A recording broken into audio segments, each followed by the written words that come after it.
नमस्कार दोस्तों, मौसम चलावास में आपका स्वागत है। हम बात करेंगे राजस्थान के मौसम के बारे में, जिसमें आपको बताएंगे कि आज रात्रि को किस प्रकार रहेगा राजस्थान के क्षेत्र में मौसम। तो वहीं आने वाले 10 से 12 दिनों के दौरान किस प्रकार मौसमी हलचल राजस्थान में बढ़ सकती है, उसकी भी जानकारी देंगे। यहाँ पर देखें तो राजस्थान के जो उत्तर पश्चिमी भाग है, वहाँ पर जो है कमज़ोर ट्रफनुमा गतिविधियाँ पाकिस्तान के क्षेत्रों में, सर्कुलेशन वहाँ पर कमज़ोर रूप में बना हुआ है। वहीं उत्तर प्रदेश के पश्चिमी मध्य भागों के आसपास जो है एक निम्न दबाव का क्षेत्र बना हुआ है। ये जो है बीफर जो है तूफान के रूप में आगे बढ़ने के बाद जो है डीप डिप्रेशन, फिर डिप्रेशन बनते हुए यहाँ पर निम्न दबाव के रूप में बना हुआ है। धीरे धीरे ये पूर्वी उत्तर प्रदेश और उसके बाद बिहार के क्षेत्र की ओर बढ़ते हुए यहाँ पर उत्तर पश्चिमी बंगाल की खाड़ी के आसपास बने हुए सर्कुलेशन या चक्रवाती हवा के क्षेत्र के साथ मिलकर एक निम्न दबाव का क्षेत्र फिर से बनाएगा। यानी आगे बढ़ते हुए निम्न दबाव के रूप में नहीं रहेगा, सर्कुलेशन हो जाएगा, लेकिन फिर भी उसके बाद जो है यहाँ पर ये फिर से निम्न दबाव बनाएगा और फिर से जो है ये उत्तर पश्चिम दिशा में आगे बढ़ेगा। वहीं एक सर्कुलेशन दक्षिण भारत पर बना हुआ है, जिससे मध्य भारत के आसपास भी कुछ सर्कुलेशन वाली गतिविधियां जो है यहाँ पर उभर रही हैं। और यहाँ पर जो है उत्तर से लगाकर दक्षिण की ओर मध्य भारत पर कमज़ोर ट्रफनुमा गतिविधियां बनी हुई है। एक WD लगभग 25 जून के आसपास जो है मध्य रूप में आने की वहीं पूर्वोत्तर के आसपास से होते हुए एक कमज़ोर WD गुजर रहा है, जिसकी वजह से मानसूनी प्लस जहन WD की गतिविधियों का यहाँ पर जो है माहौल बना हुआ है। और अब देखें तो यहाँ पर जो है आने वाले समय में जो मौसमी हलचल है राजस्थान के क्षेत्र में अगर देखें तो फिलहाल मौसम शुष्क रहेगा राजस्थान के ज़्यादातर इलाकों में, लेकिन जयपुर संभाग और कुछ बीकानेर संभाग के हनुमानगढ़ के दक्षिणी इलाके हैं, वहाँ से पल्लू के आसपास से लगाकर कुछ चूरू वगैरह यहाँ पर मेघ गर्जन के साथ खंड वर्षा की संभावना रात के समय में रहेगी, जिसमें विराटनगर के आसपास से लगाकर जयपुर के उत्तरी भाग हैं, कुछ अलवर के सटे हुए क्षेत्रों से लगाकर झुंझुनू सीकर के इलाकों में मेघ गर्जन के साथ वर्षा होने की संभावना है। दक्षिण की ओर बढ़ता हुआ दायरा दिखेगा। वहीं उदयपुर के आसपास भी जो है पूर्वी बादलों का आवागमन देखने को मिलेगा। भारत के क्षेत्र पर देखें तो अब कुछ पूर्वी जेट का प्रभाव बढ़ने लगा है, जिससे ऊंचाई वाले बादल जो हैं पूर्व दिशा से लगातार बिना किसी सिस्टम के भी आते हुए दिखाई देंगे, जो कि तेज घने बादल, ऊंचाई वाले बादल बनते हुए मूसलाधार वर्षा, खंड वर्षा के रूप में देते हैं, लेकिन कुछ बड़े दायरों की भी वर्षा ये दे जाते हैं। वहीं मानसून पिछले 10 दिनों से लगातार उन्हीं क्षेत्रों पर अटका हुआ है, जहाँ पर ये लास्ट 11 तारीख के आसपास पहुँचा था। उसके बाद जो है बीफर की वजह से ये, क्योंकि अरब सागर से चलने वाली मानसूनी पवनें जो हैं लगातार बीफर के आसपास के क्षेत्रों में जो हैं वहाँ पर सर्कुलेशन के रूप में घूमते हुए सिस्टम को प्रभावी बना रही थी, और ये सिस्टम जो है मानसूनी पवनों को ज़्यादातर अपनी ओर खींचे हुआ था, और अभी भी जो है इसका प्रभाव कुछ बना हुआ है। लेकिन ये जैसे ही पूर्वी भारत के आसपास पहुंच जाएगा सर्कुलेशन के रूप में, मानसूनी पवनें जो हैं सक्रिय होने लगेगी, और मानसून की गतिविधियाँ जो हैं आगे बिहार, पश्चिम बंगाल के बचे हुए क्षेत्रों से लगाकर झारखंड के क्षेत्र हैं। इसके अलावा देखें तो उत्तर प्रदेश में इसकी दस्तक होगी, वहीं उड़ीसा में भी इसकी दस्तक होने की संभावना है। जल्द ही उम्मीद है कि अगले 48 घंटों में मानसून की 10 दिनों के बाद जो है आगे स्थिति बढ़ती हुई दिखाई देगी। यानी 22 और 23 जून के बीच में मानसून आगे बढ़ेगा और भारत के जो है पूर्वी क्षेत्रों में कुछ जो है आगे बढ़त 10 दिनों के बाद हासिल करेगा। उसके बाद जो है लगातार आगे बढ़ता रहेगा, और उम्मीद है 26 जून के आसपास और 26 जून से लगाकर 29 जून के मध्य राजस्थान के क्षेत्रों में भी इसके प्रवेश की संभावना है, और प्रवेश के साथ ही ये काफ़ी आगे जो है राजस्थान के अंदरूनी क्षेत्रों तक भी पहुंच जाएगा, जिसमें अजमेर संभाग, उदयपुर संभाग होते हुए जोधपुर संभाग के क्षेत्र तक जो है इसके दस्तक देने की संभावना है 29 जून 30 जून के आसपास बन रही है। यानी अरावली को भी लगभग जो है पार कर जाने की संभावना है। और बारिश की गतिविधियाँ कोटा संभाग के कोटा, बूंदी, बारा, झालावाड़ से लगाकर कुछ भरतपुर और टोंक के क्षेत्र हैं, जयपुर से लगाकर धौलपुर, भरतपुर के क्षेत्र में मूसलाधार भारी वर्षा की संभावना आने वाले समय में मानसून सीजन के दौरान रहेगी, आने वाले 10 से 12 दिनों के बीच में। वहीं अजमेर, भीलवाड़ा से लगाकर उदयपुर, डूंगरपुर, बांसवाड़ा, प्रतापगढ़, चित्तौड़गढ़, कोटा, बूंदी, बारा, झालावाड़ से लगाकर, इसके अलावा देखें तो नागौर के कुछ दक्षिण पूर्वी इलाके हैं, पालीन, जालोर, सिरोही, बाड़मेर के दक्षिण पूर्वी इलाके हैं, जोधपुर शहर से लगाकर पूर्वी इलाके हैं, जहां पर आने वाले एक सप्ताह से लेकर 10 से 12 दिनों के मध्य मूसलाधार व कई जगहों पर मध्यम से लेकर भारी वर्षा की संभावना है। तो वहीं अरावली रेंज के क्षेत्र में आने वाले समय में भारी से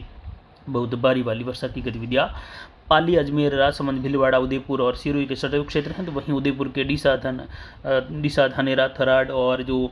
बनासकांठा, साबरकांठा के क्षेत्र हैं, दांतीवाड़ा के आसपास से लगाकर, इसके अलावा देखें तो उत्तर पूर्वी गुजरात के ज़्यादातर इलाके हैं, जहां पर गोधरा के आसपास से लगाकर पूर्वी गुजरात, इसके अलावा मध्य प्रदेश के जो पश्चिमी इलाके हैं, नीमच, मंदसौर, रतलाम से लगाकर भोपाल तक के इलाके हैं, अगर मालवा के इलाके हैं, गुना से लगाकर ग्वालियर, इन सभी क्षेत्रों में फिर से मानसूनी गतिविधियाँ बारिश की गतिविधियों के रूप में तेजी लाएगी, और धमाकेदार मानसून की एंट्री यहाँ पर होने की संभावना है। कोटा, उदयपुर संभाग, अजमेर और जोधपुर संभाग से लगाकर दक्षिण पश्चिमी जो मध्य प्रदेश का क्षेत्र है, इसके अलावा वहाँ से लगाकर देखें तो उत्तर पूर्वी मध्य गुजरात का इलाका है। आने वाले लगभग जो है 1 सप्ताह से लेकर जो है 12 दिनों के मध्य यहाँ पर जो है भारी जल भराव वाली स्थितियाँ होने और कुछ जगहों पर जो है बाढ़ वाली स्थिति देखने को मिलने जैसी संभावनाएं जो है बन रही हैं। आगे बनने वाला सिस्टम जो है राजस्थान के कोटा संभाग की ओर बढ़ते हुए अजमेर संभाग के क्षेत्रों की ओर बढ़ने की संभावनाएं ज़्यादा हैं, यानी अजमेर संभाग की ओर बढ़ेगा। उसके बाद जो है ये अरावली को पार करते हुए जोधपुर बीकानेर संभाग के बीच वाले क्षेत्रों की ओर बढ़ने की संभावना है, जिसमें ये कमज़ोर रहेगा या फिर जो है आगे निम्न दबाव के रूप में बढ़ेगा। ये आने वाले समय में 4 से 5 दिनों के मध्य जो है पूर्ण रूप से जो है इसकी सटीकता मिल जाएगी। लेकिन ये संभावना ज़्यादा है, यहाँ पर जो है पहले ही बीफर जो है आगे बढ़ चुका है राजस्थान के क्षेत्रों से होते हुए, अब जो है पूर्वी भारत की ओर बढ़ रहा है। लेकिन ऐसी कुछ जो है स्थितियाँ बनी हुई हैं, ऐसी कुछ वायु राशियाँ हैं, ऐसा कुछ स्थानीय माहौल यहाँ पर राजस्थान और गुजरात के मध्य प्रदेश के मिले जुले क्षेत्रों के आसपास है, जिसमें विशेषकर राजस्थान का क्षेत्र है, जिसमें जो है ऐसी स्थितियाँ उभरी हुई हैं जो कह सकते हैं कि वायु धाराएँ, कुछ जो है अन्य मौसमी स्थितियाँ, वायु दबाव और जो स्थानीय क्लाइमेट बनता है वो भी जिम्मेदार रहता है। तो इनकी वजह से जो है कई बार ये ऐसी स्थितियाँ बन जाती हैं जो अगले 4 से 5 दिनों तक भी बनी रहती हैं। कई बार जो है जैसे ही सिस्टम निकल जाते हैं तो वही स्थितियाँ खत्म हो जाती हैं। कई बार जो है 10 से 15 दिन 20 दिन तक भी ऐसी स्थितियाँ बनी रहती हैं कि वहाँ पर जो है आने वाला सिस्टम प्रभावी बनेगा, बारिश की गतिविधियाँ ज़्यादा देगा और उसी और सिस्टम के बढ़ने की अनुकूल स्थितियाँ बन जाती हैं। कई बार ये स्थितियाँ पूरी सीजन भर भी चल जाती हैं। तो ये जो है अलग अलग बातें हैं। और वहीं देखें तो आगे बढ़ने वाला सिस्टम राजस्थान की ओर बढ़ने की संभावना है, जिसमें कोटा संभाग के भरतपुर संभाग के बीच वाले क्षेत्रों के आसपास से लगाकर पश्चिमी मध्य प्रदेश होते हुए मध्य राजस्थान अजमेर संभाग की ओर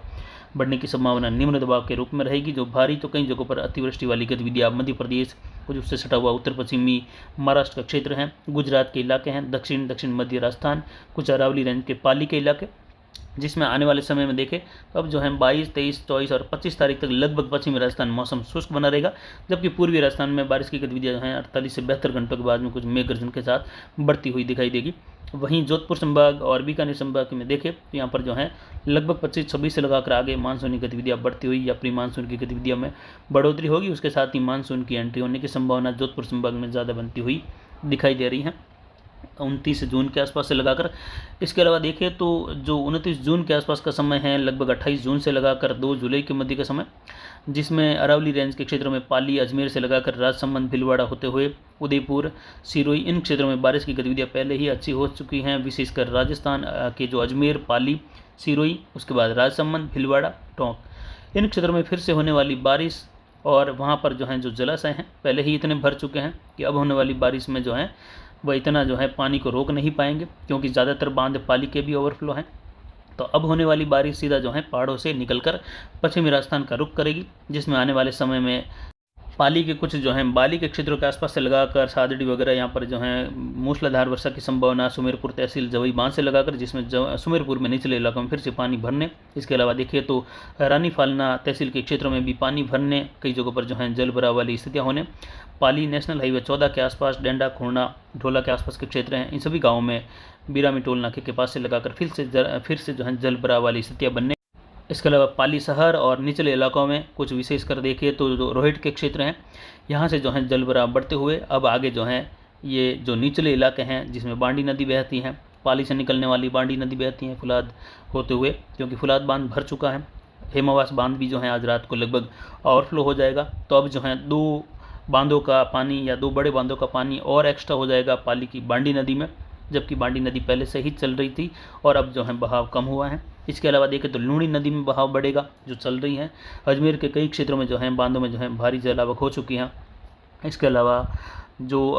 बालोतरा के आसपास के क्षेत्र हैं, धुंधड़ा वगैरह, वहाँ से लगाकर निचले इलाके हैं, जवई नदी में भी आने वाले समय में पानी बढ़ेगा। जवई बांध जैसे जैसे भरता जाएगा तो इस बार जो है मानसूनी सीजन में बार बार जल भराव वाली स्थितियाँ या अचानक से जो है बाढ़ जैसे हालात बनना लगभग जो है कोई बड़ी बात जोधपुर संभाग में नहीं रहेगी, क्योंकि जुलाई, अगस्त, सितंबर के दौरान जो मानसून सीज़न चलने वाली हैं उसमें जालोर, बाड़मेर, पाली, सिरोही, जोधपुर के इलाके हैं, अजमेर के इलाके हैं, राजसमंद, उदयपुर, इन सभी इलाकों में देखें भीलवाड़ा, टोंक होते हुए तो जल आवक हो चुकी हैं और आने वाले समय में यहाँ पर स्थितियाँ लगातार जल भराव वाली ही रहेगी, क्योंकि बीफर जो है ने इतनी बारिश दी है जो कि मानसून सीजन के दौरान होती है। कई इलाकों में मानसून सीजन के दौरान होने वाली बारिश से भी ज़्यादा बारिश दी है, जिससे जलाशय भरे हुए हैं, कई बांध ओवरफ्लो चल रहे हैं। तो अब होने वाली सारी बारिश बाड़मेर के जालोर के इलाकों में अगर जाती है तो वहाँ पर होने वाली बारिश और ऊपर से आने वाली बारिश जो है पानी ज़्यादा करेगी, इसलिए आने वाले समय में सतर्क जो है जालोर बाड़मेर को ज़्यादा सतर्क रहने की ज़रूरत रहेगी। बार बार जो है नदियाँ उफान पर आने वाले समय में रहेगी। वहीं विशेषकर जुलाई की शुरुआती जो है ऐसी होने वाली हैं कि वहाँ पर जो है कई जगहों पर नदियाँ बड़े ही उग्र रूप में उफान पर रहने की संभावनाएं। तो फिलहाल अभी की जानकारी के लिए इतना ही। आगे की जानकारी के लिए लगातार बने रहे हमारे चैनल पर। नमस्कार, जय हिंद, जय भारत।